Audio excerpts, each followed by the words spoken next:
Magandang araw kaagapay, welcome to Kapitira, a 15-minute program where we talk about the goodness and the greatness of our God. Ako po si Pastor Rolly Victira, samahan niyo po ako. Magkape po tayo at magkwentuhan patungkol sa salita ng Diyos. We're coming back to the passage that we left off last week kasi itong topic na to about being united with Christ is a very rich one, and my prayer is talaga maunawaan po natin ito, ma-appreciate at tayo po ay lumalim sa pagkakaunawa sa realidad po na ito. So kung may Bible po kayo, anyayahan ko po kayong buksan ito sa Romans chapter 5. Babasahin po natin from verse 15 to 17. Pero bago po natin basahin ito, manalangin po muna tayo. Let's pray. Father, we thank you for this opportunity to study your word.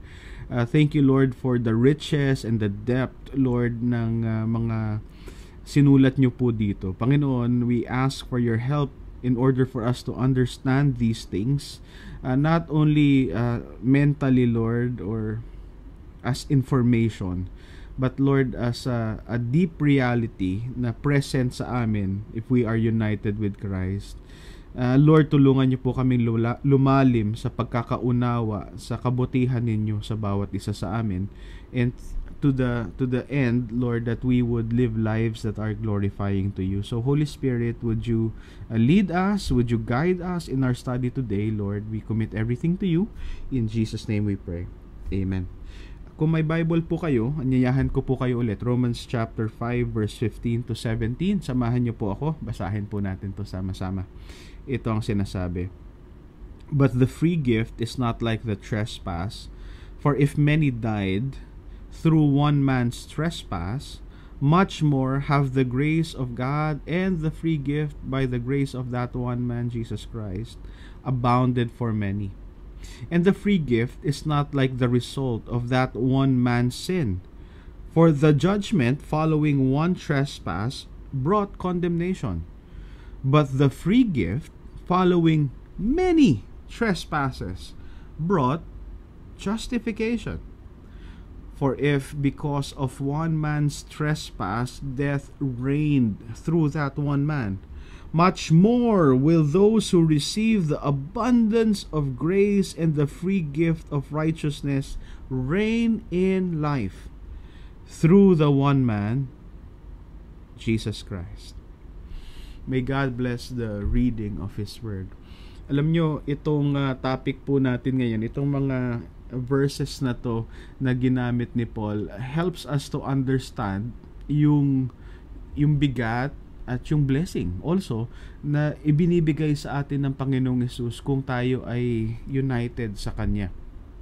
Last week, we talked about how much we have lost in Adam because of that one sin that he did, na naipasa yon from one generation to another, yung alienation natin, yung separation natin sa Panginoon, palayo ng palayo from every generation. No?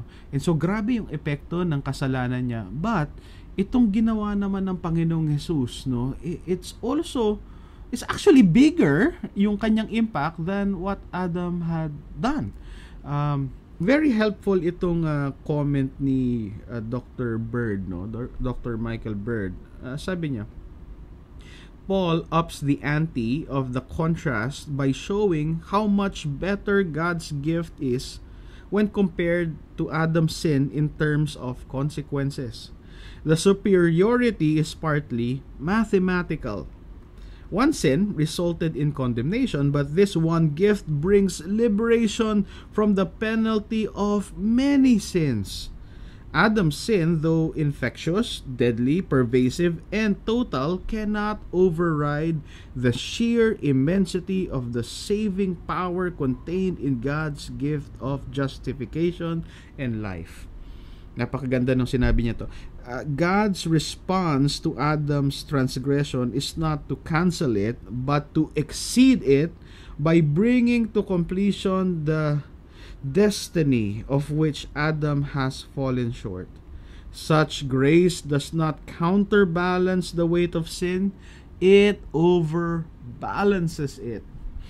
So yung nakumit ni Adam, yung pagkakasala niya na malaki yung epekto sa bawat isa, hindi lang yun binabalanse ng Panginoong Jesus. According to Paul and the help from Dr. Michael Bird, he overbalances it. There's a song that we sing in church. Ang title is His Mercy is More. Naku, paborito ko yan. Sabi doon, praise the Lord, His mercy is more. Stronger than darkness, new every morn. Ito yung favorite line ko. Our sins, they are many. His mercy is more. And that is such a comfort sa atin na alam natin yung dami at bigat ng kasalanan natin. Hindi pala natin ma-out-sin, kumbaga, yung mercy ng Panginoon. Lagi siyang may panibagong mercy para sa atin. Di ba yun nga yung sabi sa Lamentations, His mercies are new every morning. It does not run out. And that is such a comfort. Yung passage na binasa natin sa Romans 5, no, verse 15 to 17, it emphasizes constantly this word much more, di ba? Sa Romans 15, sabi niya, for if many died through one man's trespass, much more have the grace of God and the free gift by the grace of that one man, Jesus Christ, abounded for many. Verse 17, for if because of one man's trespass death reigned through that one man, again, much more will those who receive the abundance of grace and the free gift of righteousness reign in life through the one man, Jesus Christ. Tama si Dr. Bird, this is partly mathematical also, and I appreciated it. Shout out kay Vanny if you're watching, yung isang member ng aming tech team dito sa GCF Makati, because when we went through this in our preaching series, gumawa siya ng equation, no. Naku, alam niyo, ako siguro isa sa mga reason kung bakit ako nagpastor, mahina talaga ako sa math, pero itong kaibigan ko si Vanny, she came out with this equation, no. Grace is much more than the sum of all our sins. Lahat ng ad infinitum, no? Lahat ng sins natin compounded, yung grace ng Panginoon is much more than that. And that should be a comfort to us, and also a great encouragement through draw near to the Lord. This mercy is found only when we are attached to Jesus Christ. This faithfulness can only experienced when we are so intimately attached to Him. No, this only comes from Jesus, not from the flesh. No, 2 Corinthians 3, ito po ang sinasabi. And we all with unveiled face, beholding the glory of the Lord, are being transformed into the same image from one degree of glory to another. For this comes from the Lord who is the Spirit. So what that means is, you know, we can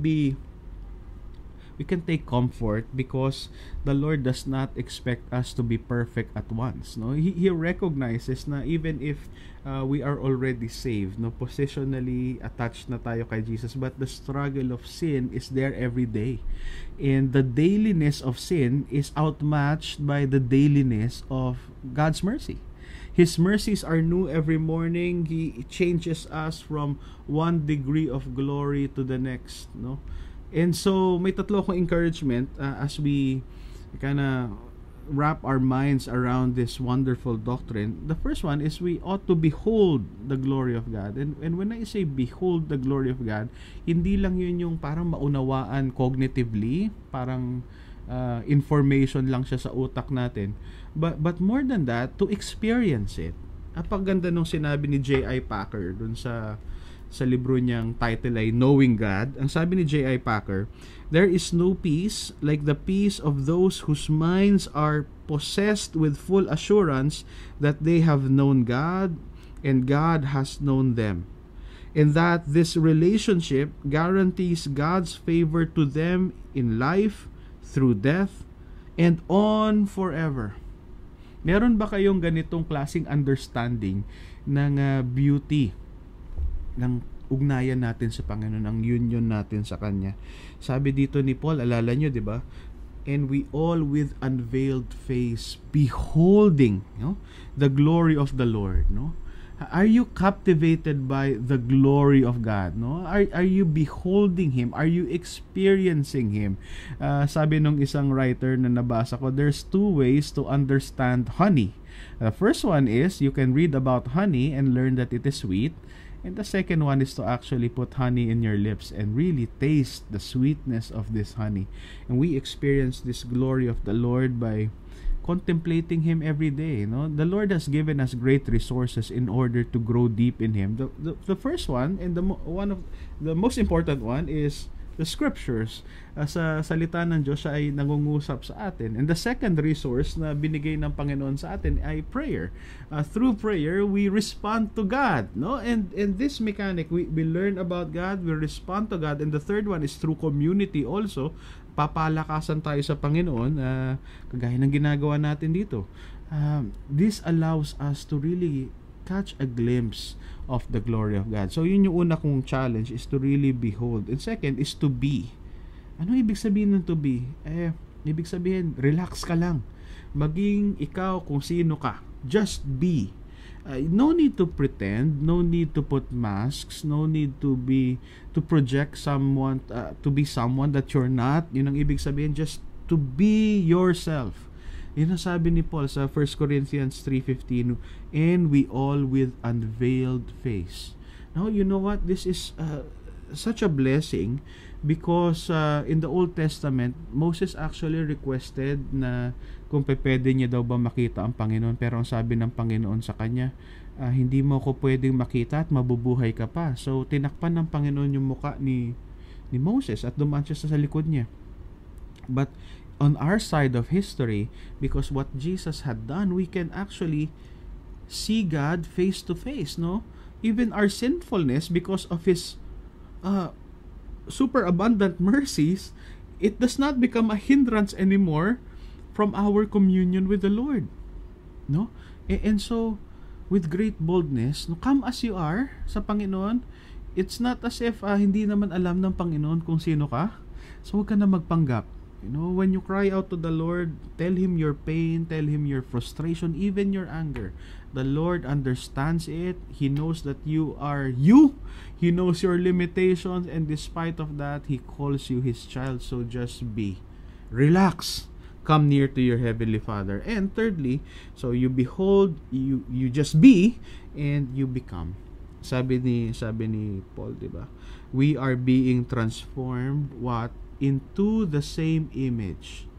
Isipin nyo nga yun, na pwede natin maging kamukha ang Panginoon. Siguro hindi physically, no? Pero morally, in our character, in the way we think, we feel, and we act, we can be like Jesus. We are transformed into the same image from one degree of glory to another. Sabi nung aking kaibigan na si Pastor Arnel Tan, hindi ko makalimutan yun. Sabi niya, God is perfect but He is not a perfectionist. He perfects us every day. Every single day meron binabago ang Panginoon sa atin. One day at a time. Pero yung ending, ito na, guaranteed yung ending. We will become like Jesus. Wow. As I was preparing for this, may nasumpungan akong quote ni Tim Keller. Itong sabi niya, if you go to Jesus, no, in the process of being transformed, sabi niya, if you go to Jesus, He may ask of you far more than you originally planned to give, but He can give you infinitely more than you ever dared ask or think. This process of transforming into the image of God takes a lot of work. It's a process. It's hard. And you would think na siguro napakahirap nito. Pero these things na binabago sa atin ng Panginoon, ang kapalit, it's much more. It's always much more in the economy of God. And so, 3 challenges sa atin. No?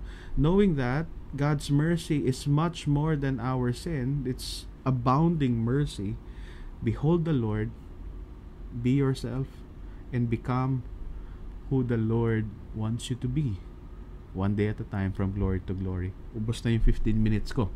Manalangin tayo, and I pray that this message blesses you and encourages you throughout the week. Let's pray. Father in heaven, I thank you for this opportunity to study your word. I pray for your blessing upon each one. Help us to really understand and to go deeper in our understanding, Father, of who you are and this great life, this new life na ibinibigay niyo sa amin. Would you bless everyone, Lord?